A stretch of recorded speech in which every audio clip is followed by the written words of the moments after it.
멕시코의 수도 멕시코시티, 지금은 수천만 명이 사는 거대한 도시입니다.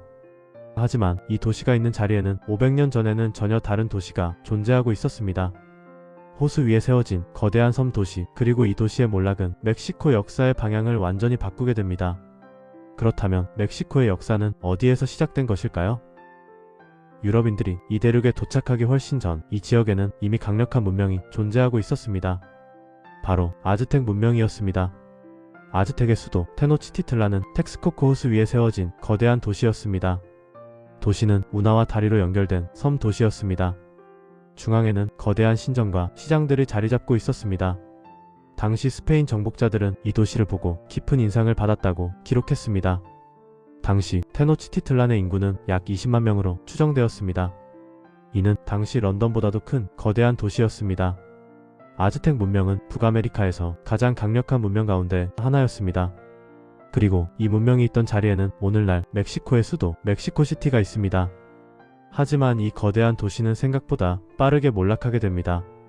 16세기 초 스페인 정복자들이 이곳에 도착했기 때문입니다. 그리고 1521년 아즈텍 제국은 스페인에 의해 무너졌습니다. 이후 이 땅은 스페인의 식민지가 되었습니다. 스페인은 무너진 테노치티틀란 위에 새로운 도시를 건설했습니다. 하지만 여기에는 또 하나의 문제가 있었습니다. 이 도시는 호수 위에 세워진 도시였기 때문입니다. 비가 오면 도시는 자주 침수되었습니다. 그래서 스페인 식민지 정부는 대규모 배수 공사를 시작했습니다. 운하를 만들고 제방을 쌓고 호수의 물을 밖으로 빼내기 시작했습니다. 이 공사는 수백 년 동안 계속되었습니다. 그리고 시간이 지나면서 텍스코코 호수의 대부분은 점점 사라지게 되었습니다.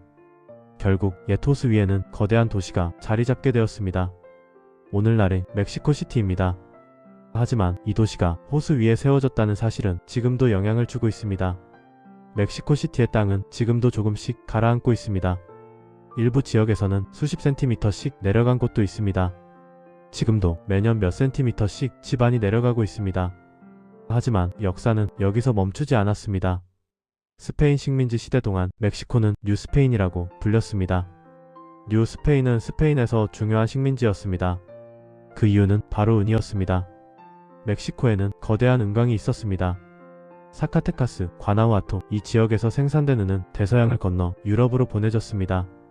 그리고 또 다른 길을 따라 아시아까지 흘러 들어갔습니다. 멕시코의 은은 당시 세계 경제에서도 중요한 역할을 하게 되었습니다. 하지만 이 식민지 사회는 매우 불평등했습니다. 사회는 뚜렷한 계급 구조로 나뉘어 있었습니다. 맨 위에는 스페인 본토에서 태어난 스페인 사람들이 있었습니다.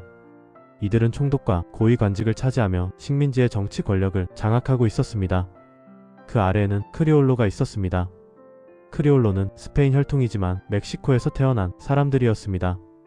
경제적으로는 부유한 경우가 많았지만 정치 권력에서는 배제되어 있었습니다. 그 아래에는 메스티소가 있었습니다. 메스티소는 스페인과 원주민 사이에서 태어난 혼혈 사람들이었습니다. 그리고 가장 아래에는 원주민 농민들이 있었습니다. 이처럼 뉴스페인 사회는 뚜렷한 계급 구조로 나뉘어 있었습니다. 이 구조 속에서 점점 불만이 쌓이게 되었습니다. 특히 정치 권력에서 배제되어 있던 크리올로 계층이 강한 불만을 가지게 되었습니다. 그때 세계에서도 큰 변화가 일어나고 있었습니다. 1776년 미국이 독립했습니다. 그리고 1789년 프랑스 혁명이 일어났습니다. 자유와 독립이라는 생각이 세계로 퍼져나가기 시작했습니다. 이 변화는 뉴스페인에도 영향을 주었습니다. 하지만 스페인의 지배는 영원히 이어지지 않았습니다. 그리고 1810년 한 신부가 독립을 외치며 봉기를 시작했습니다. 그의 이름은 미겔 히달고였습니다. 이 사건은 돌로레스의 외침이라고 불리게 되었습니다.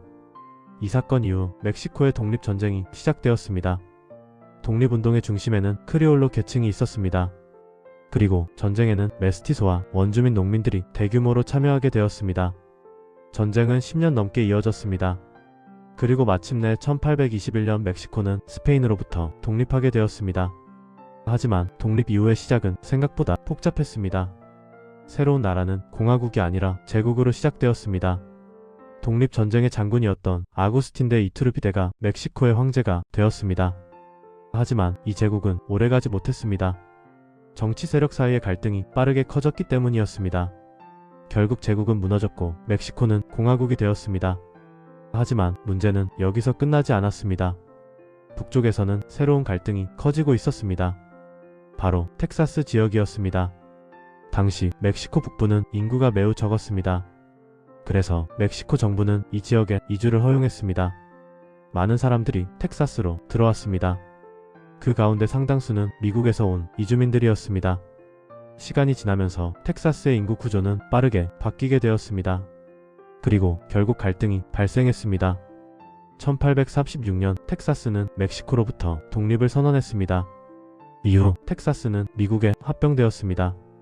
이 사건은 멕시코와 미국 사이의 전쟁으로 이어졌습니다. 전쟁 이후 멕시코는 거대한 영토를 잃게 되었습니다. 캘리포니아, 네바다, 유타, 애리조나, 뉴멕시코, 지금의 미국 서부 대부분이 이때 미국으로 넘어가게 되었습니다. 이 사건 이후 북미 대륙의 모습은 크게 바뀌게 되었습니다. 하지만 멕시코의 역사는 여기서 끝나지 않았습니다. 19세기 말 멕시코는 또 다른 문제를 겪고 있었습니다. 오랫동안 한 사람이 권력을 잡고 있었기 때문입니다. 멕시코의 대통령 포르피리오 디아스였습니다. 그는 약 30년 동안 권력을 유지했습니다. 이 시기 멕시코의 경제는 성장하기 시작했습니다. 하지만 그 성장은 모두에게 돌아가지 않았습니다. 토지는 소수의 대지주에게 집중되었습니다. 많은 농민들은 토지를 잃고 가난한 노동자가 되었습니다. 이 불만은 점점 커지게 되었습니다. 그리고 1910년 멕시코에서는 대규모 혁명이 일어나게 되었습니다. 이 사건은 멕시코 혁명이라고 불립니다. 농민과 노동자 그리고 여러 혁명 세력이 독재에 맞서 싸우게 되었습니다. 이 혁명은 약 10년 동안 이어졌습니다. 그리고 혁명의 결과로 멕시코는 새로운 헌법을 만들게 되었습니다. 1917년 멕시코 헌법이 제정되었습니다. 이 헌법은 당시 세계에서도 매우 특별한 헌법이었습니다. 왜냐하면 헌법에 교육, 토지, 노동권 같은 사회 권리가 명확하게 포함되었기 때문입니다. 헌법에는 8시간 노동, 최저임금, 노동조합과 파업권 같은 노동자의 권리가 보장되었습니다. 또한 대지주의 토지를 나누어 농민에게 분배할 수 있도록 토지 개혁도 포함되었습니다. 교육 역시 국가가 책임지는 공교육으로 규정되었습니다. 그래서 1917년 멕시코 헌법은 세계 최초 수준의 사회 헌법 가운데 하나로 평가되고 있습니다. 이 헌법은 오늘날까지도 멕시코 국가 체제의 기초가 되고 있습니다. 아즈텍 문명에서 시작된 역사, 스페인 식민지 시대 독립전쟁, 그리고 혁명까지 수많은 변화를 거치며 멕시코는 지금의 나라로 이어지게 되었습니다. 그리고 이 이야기는 북아메리카 전체의 역사와도 깊이 연결되어 있습니다.